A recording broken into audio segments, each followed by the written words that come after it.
Hi, this is James of MegaLife21.com, hardest hitting internet talk radio station on the planet. I'm here at the Newsletter Censored Research Center in northeastern New Jersey with the Reverend Dr. William J. Eisenman.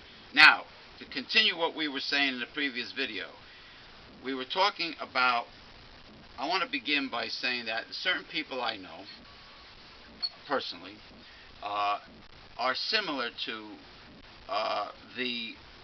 the one big flaw that liberal Democrats have, and a lot of people have in this country, and that is that these people seem to be afraid of speaking their mind, giving their honest gut, truthful opinions about subjects that they may feel strongly about, but they don't want to admit it. Over the internet, like, for instance, with MegaLife21, we know people personally that are afraid to get on with us, be interviewed, express themselves, because they're afraid some people that they know, family members or wives or girlfriends or whatever, or the system, society, or the government, or somebody will get mad at them and not like their opinion, and maybe they won't like them anymore, or they might offend somebody. And this is the same mentality that these wimps, wussies, and spineless pussies have when the Democrats would be involved in a campaign against a neoconservative. And this is the reason why G.W. Bush won the 2 elections. They don't want to roll up their sleeves and get down and dirty in the mud. They don't want to mudsling. They don't want to fight it out. They don't want to present the real truth because they want to be loved by everybody. That's a big fault.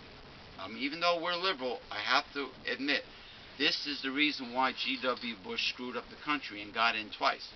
Because the Democrats were afraid to let it all hang out and fight tooth and nail to the end. And this is the same thing with the people that I know personally that are too pussy, jellyfish, spineless wimps that don't want to speak their mind. What do you think about that, Reverend Bill? I agree, but Arlen Specter, you were saying about Arlen Specter. Oh yeah, besides G.W. Bush getting in twice, he got in because he cheated. The voting was cheated. The tampered voting booths in Florida. And the first time, of course, Al Gore backed off with the lawyer fighting going on down in Florida. He backed off in a gentlemanly fashion, like you do say. They didn't fight to the end. Okay. They didn't pick up their swords and pickaxes and stuff. No, not at all. And like Arlen Specter said, the right wing has become too far to the right. Republican Party. That's why he switched to Democrat. He's from Pennsylvania, right? Arlen Specter? Yeah. Anyway, well, if Al Franken finally gets in Minnesota, and if that big crybaby asshole, who's the guy that... Norm Coleman. Norm Crybaby Coleman, the conservative Republican of Minnesota that's still doing recounts. That's why they haven't... I think the recounts are over with. He's trying to use the courts in any way, shape, or form to prevent Franken from being seated. Al Franken, yeah. From originally from Saturday Night Live, and then had a very good syndicated liberal radio talk show, and he wrote many great books attacking neoconservatives. Like one of them is Rush Limbaugh's A Big Fat Idiot, and what was the other one? A lot of good ones. Al Franken. Something about the truth with jokes.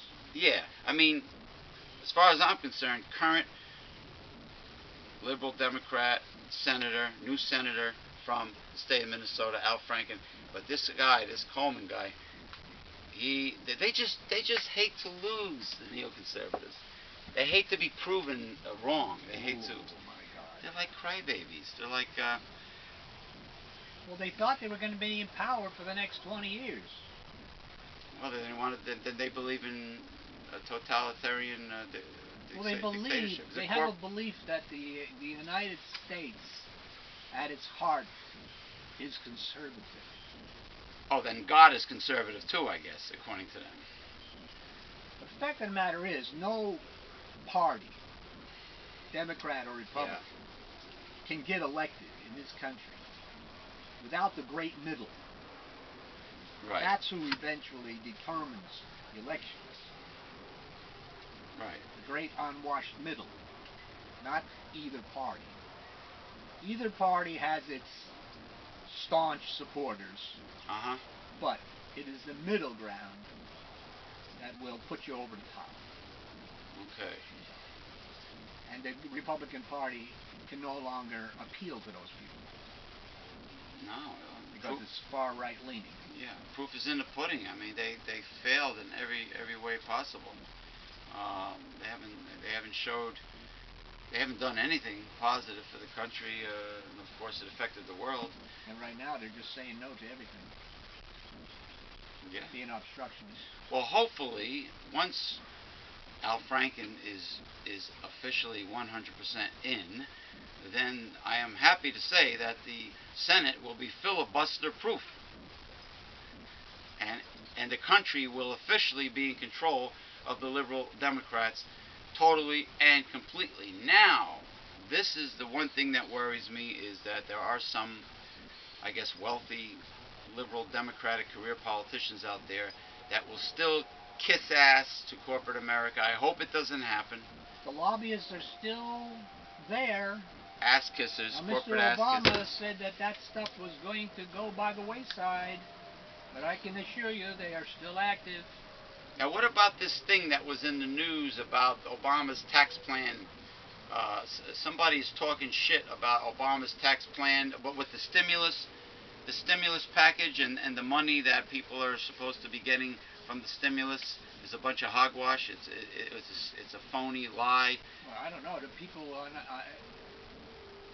95% of the people making less than $250,000 are supposed to be getting more money in their paychecks right now. Yeah. Are we supposed to get a lump sum like I thought we were? Like that. A married couple's supposed to get $800. Yeah. $800 check. I don't know when. Oh. Because people on Social Security, people on SSI, and veterans and railroad pensioners and stuff are going to get a $250 at the end of May. Big deal. Well, I think people. Well, I thought we had to stimulate the economy now. I think people on fixed incomes need more than $250. But anyway, maybe this news article is neoconservative propaganda. Maybe it's just complete lie. To stir up trouble.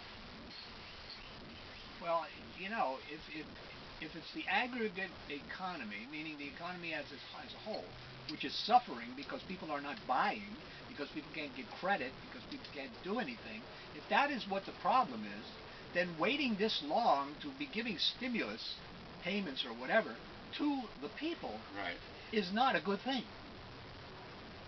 It's true. It should have been done already, so the money could be going into the economy. Right. Because if you don't have the money, how are you going to consume anything? How are you going to buy anything? Right, because then how's anybody going to produce anything? Because the little guy is the true consumer, not the wealthy, not the 1 or 2% of the population. For instance, Chrysler and GM, probably Ford too, they're sitting over there with inventory like crazy. Well, why don't they just chop the price of cars in half? Why don't they reduce the prices of the American vehicles? That's right. It's their own fault. They're greedy. It's the mindset, corporate American greedy mindset. That's what screwed them up. Okay.